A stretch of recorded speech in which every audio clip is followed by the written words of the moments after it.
Assalamualaikum warahmatullahi wabarakatuh.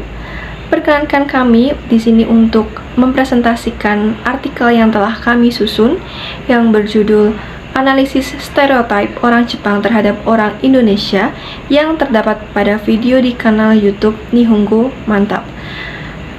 Kelompok kami yang beranggotakan saya Farah Fiona Astri sebagai presenter pertama, lalu Sinta Budianti sebagai presenter kedua, dan Jihan Akila sebagai presenter ketiga.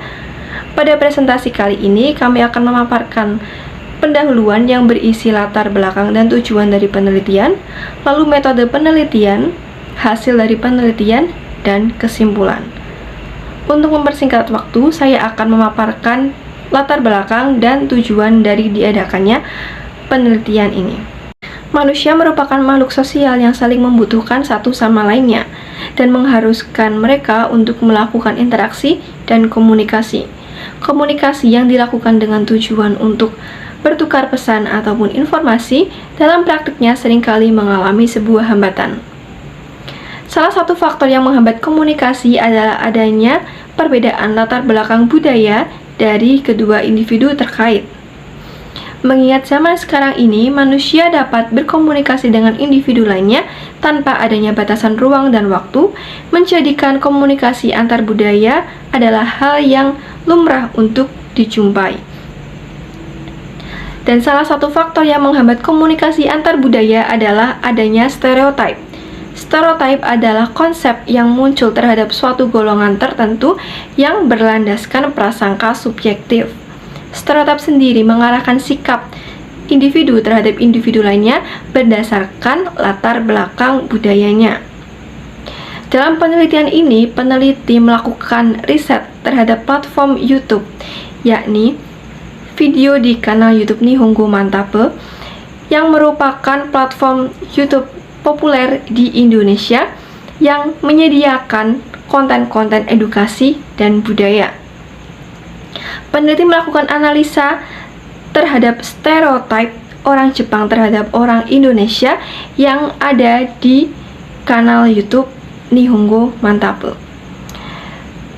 Peneliti terfokus pada analisa stereotip orang Jepang terhadap Indonesia di beberapa video di channel YouTube tersebut. Dan penelitian ini bertujuan untuk mendeskripsikan bentuk-bentuk stereotip orang Jepang terhadap orang Indonesia yang tersaji di video di kanal YouTube Nihongo Mantap. Baik, berbicara mengenai metode penelitian. Metode yang diterapkan dalam penelitian ini adalah metode deskriptif kualitatif. Menurut Mukhtar pada tahun 2013, metode penelitian deskriptif kualitatif adalah sebuah metode yang digunakan peneliti untuk menemukan pengetahuan atau teori terhadap penelitian pada suatu waktu tertentu. Melalui metode ini, penulis mencoba mengungkapkan stereotip orang Jepang terhadap Indonesia. Metode penelitian deskriptif ini digunakan dalam penelitian sosial ini untuk mengumpulkan data dan menganalisis percakapan objek penelitian. Dalam proses analisis ini, peneliti menggunakan studi dokumen sebagai teknik penelitiannya. Menurut Daniel dan Warsiah pada tahun 2009, studi dokumentasi adalah untuk mengumpulkan sejumlah dokumen yang diperlukan sebagai bahan data informasi sesuai dengan masalah, seperti peta, data statistik, jumlah dan nama pegawai, data siswa dan penduduk, grafik, gambar, surat-surat, foto, akte, dan sebagainya. Seperti yang dikatakan oleh para ahli tersebut, peneliti memutuskan untuk menggunakan foto atau gambar sebagai bahan data yang akan digunakan untuk analisis dari penelitian ini. Objek yang digunakan dalam penelitian ini adalah beberapa video percakapan mengenai stereotip orang Jepang terhadap Indonesia pada kanal YouTube Nihongo Mantap. Baik, saya Sinta Budianti akan melanjutkan menjelaskan hasil temuan dan diskusi dari penelitian kami. Kami menemukan 11 stereotip yang ada mengenai stereotip orang Jepang ketika menggambarkan orang Indonesia. Pertama yaitu Indonesia adalah negara Islam. Seperti yang telah dilihat dalam cuplikan yang telah kami screenshot berikut ini mengartikan bahwa Tomohiro masih menganggap bahwa Indonesia adalah negara beragama Islam, padahal kenyataannya Indonesia memiliki 5 agama yang disahkan, dan ini membuktikan bahwa Indonesia bukanlah negara Islam, melainkan Indonesia merupakan negara yang memiliki mayoritas memeluk agama Islam. Lalu stereotip kedua yaitu Indonesia adalah Bali dan Jawa. Seperti yang kalian lihat pada gambar ini, hampir banyak orang-orang asing hanya tahu bahwa Indonesia itu yaitu Bali dan Jawanya saja. Padahal pada kenyataannya Indonesia merupakan negara kepulauan yang memiliki banyak pulau. Lalu stereotip yang ketiga yaitu Indonesia adalah negara rempah. Seperti yang kita tahu dalam histori dan sejarah Indonesia ini, Indonesia adalah negara yang sangat direbut-rebutkan oleh negara-negara asing pada masa penjajahan dulu. Kenapa? Karena Indonesia negara dengan komoditas hasil rempah-rempahnya yang sangat kaya, dan ini merupakan hal yang sampai saat ini dikenal oleh negara luar bahwa Indonesia itu negara yang memiliki kekayaan rempah-rempahnya. Lalu yang keempat adalah orang Indonesia sangatlah remah. Ini stereotip yang sangat umum dikatakan oleh orang-orang asing ketika mereka telah berinteraksi atau habis berkunjung dari Indonesia. Lalu stereotip yang kelima itu orang Indonesia itu bersemangat dan berisik. Perlu kalian tahu sebelumnya bahwa Jepang juga memiliki stereotip. Jepang adalah negara yang dikenal dengan orang-orangnya yang introvert. Dan saya rasa stereotip itu cukup berlawan dengan stereotip ini. Dan ini menciptakan culture shock pada teman-teman Jerome atau Waseda Boys ini. Lalu stereotip keenam yaitu orang Indonesia tidak disiplin, budaya mengati. Sayangnya stereotip ini bisa dikatakan bahwa masih terdapat rakyat-rakyat Indonesia yang kurang memperhatikan dalam budaya mengantri, seperti yang dialami oleh Otsuka, salah satu teman Jerome ketika habis mengunjungi Indonesia. Lalu yang ketujuh adalah orang Indonesia suka hal instan.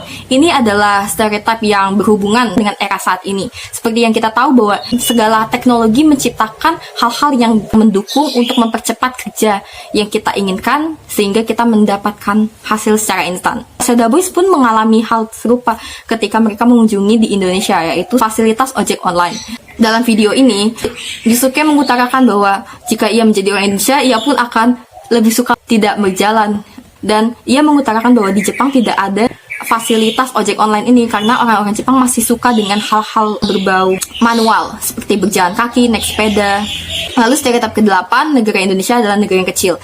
Seperti yang dialami oleh Waseda Boys ini mampu dipatahkan ketika mereka berkunjung ke Indonesia dan mengucapkan bahwa ternyata Jakarta adalah kota yang besar. Berarti membuktikan bahwa sebelum mereka tiba ke Indonesia, mereka masih mengira bahwa Indonesia adalah negara yang kecil. Padahal kenyataannya Indonesia adalah negara yang besar dan memiliki banyak kepulauan. Dan kepulauan masing-masing pun seperti di Jakarta, itu adalah Pulau Jawa. Dan Pulau Jawa adalah pulau yang besar. Lalu stereotip ke-9 itu Indonesia suka makanan pedas. Ini juga cukup berkaitan dengan stereotip dari Indonesia adalah negara rempah. Seperti yang kita tahu bahwa Indonesia memiliki makanan cita rasa yang kuat. Dan ini juga mengalami culture shock oleh Waseda Boys sendiri. Lalu stereotip yang ke-10 adalah Indonesia adalah negara yang panas. Saya rasa ini berkaitan dengan iklim di Indonesia. Seperti yang kita tahu bahwa Indonesia memiliki dua musim, yaitu musim kemarau dan musim hujan. Lalu yang terakhir adalah Indonesia adalah negara dengan penduduk sedikit. Seperti yang diucapkan oleh salah satu teman Jerome, Masaki, ketika Jerome mengutarakan bahwa Indonesia menempati posisi peringkat 4 dalam penduduk dengan jumlah terbanyak di dunia. Baik, sampailah kita pada kesimpulan. Berdasarkan penemuan dan diskusi di atas, peneliti menyimpulkan bahwa meskipun negara besar, Indonesia tidak banyak dikenal di mata dunia, termasuk Jepang. Masih banyak orang Jepang yang menganggap Indonesia adalah negara kecil dan berpenduduk sedikit, dikarenakan Indonesia yang mereka kenal hanyalah Pulau Jawa dan Pulau Bali. Padahal Indonesia adalah negara ke-14 terluas sekaligus negara kepulauan terbesar di dunia dengan penduduk sebesar 273,5 jiwa terhitung pada tahun 2020. Stereotip-stereotip jelek terhadap Indonesia mungkin saja tidak hanya terjadi pada masyarakat Jepang, namun juga di belahan dunia lain. Anggapan lain bahwa Indonesia adalah negara Islam dan negara yang panas tentu saja membuat orang enggan berwisata ke Indonesia, yang mana hal tersebut berdampak pada kurangnya pengetahuan orang asing terhadap Indonesia. Stereotip lain seperti Indonesia adalah negara rempah dan memiliki makanan pedas tentu menambah keyakinan orang Jepang untuk tidak berkunjung ke Indonesia, karena makanan Indonesia tidak sesuai dengan lidah mereka. Padahal hal tersebut tidaklah benar. Namun stereotip bahwa masyarakat Indonesia adalah masyarakat yang ramah tentu membuat kita bangga bahwa meskipun kita memiliki banyak suku dan budaya, namun kita bisa tetap toleransi terhadap siapapun. Penelitian ini diharapkan dapat menjadi tambahan pengetahuan bagi pembaca terkait stereotip orang Jepang terhadap Indonesia. Dan bagi peneliti selanjutnya, diharapkan penelitian ini menjadi acuan untuk penelitian ke depannya. Baik, demikian presentasi yang telah kami sampaikan. Mohon maaf apabila terjadi kesalahan atau kata-kata yang menyinggung. Wassalamualaikum warahmatullahi wabarakatuh.